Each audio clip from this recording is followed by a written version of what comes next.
Hello again, EDF friends. On this quick tips video, I wanted to talk about invincibility frames and how to use them to your advantage. So in this game, when you get knocked down, you take no damage from enemies.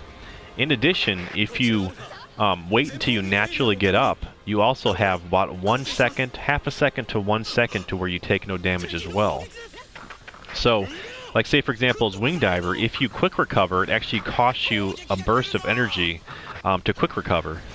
So as a Wing Diver, I will very rarely, if at all, use quick recover. I will use that time instead to regain my energy back. So let me show you here as I lower my energy here. When I get knocked down, I'm still recovering energy the whole time.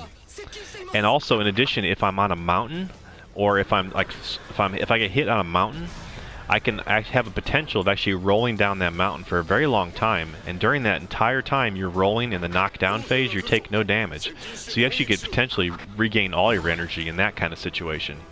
But like I said, if I'm as a Wing Diver, I very rarely ever use the quick recover. So it's actually a good opportunity just to focus on trying to get your energy back up. Even if you're already, you know, at 75%, it could be beneficial to get it to 100%, which could save you later on. For the other classes, it's not quite as beneficial to use this strategy, because the only exception I could think of is if, like, say you're reloading a long reload weapon. Like, say you're reloading, like, if you're in the middle of a reload already, you can't reload while you're knocked down, but you can continue a reload if you started it and then you get knocked down. So that's the only time I could think of you using it as a ranger or as a fencer, just to get a little bit more time to reload. But most of the time, it's not beneficial. But Wing Diver is very beneficial. The only time I really will use quick recover as a Wing Diver would be if I'm trying to get very, very far from a group of enemies that's chasing me. Then I probably will use a quick recover just to get away and get further away. But most of the time, I will just use that time to get my energy back up. And that has saved me many times in this game. Even if I'm overheated and I get knocked down, that's a wonderful thing, because you can use that time to get, you know, out of the overheat phase while you're in the knockdown phase. Something else I want to talk about is red ants. So let's go ahead and go back here and select a red ant mission. Now, as far as red ants go, red ants aren't particularly a very difficult enemy, but they definitely can be annoying and can be challenging when you're in the middle of fighting other enemies. But you can actually use red ants to your advantage, and I definitely use this myself.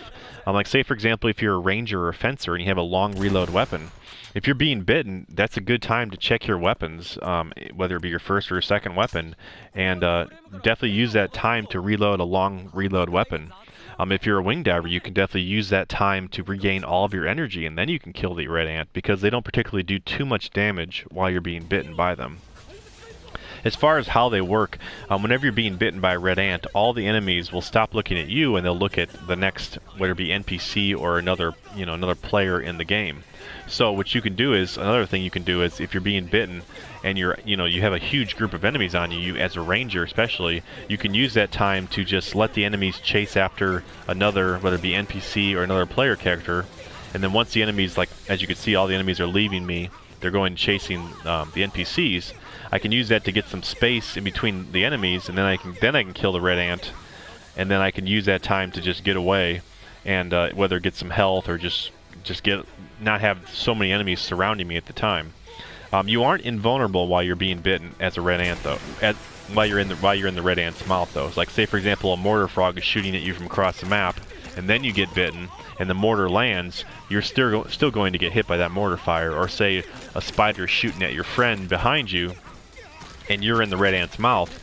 If it goes across your path and hits you, then you'll still take damage. So that's definitely something to keep in mind. But it can definitely be useful to use that to help you out. And these are just some of the tactics I definitely use, like, almost all the time. I just noticed that, and I figured I might as well share them in a quick tips video. And if you don't use them yourself, I definitely would consider giving them a try and trying to implement them in your strategy when you play. So just something I'd share with you really quickly. So once again, thanks a lot for watching, and remember, EDF doesn't leave a man behind, ever. I hope to see you in the next video. Thanks.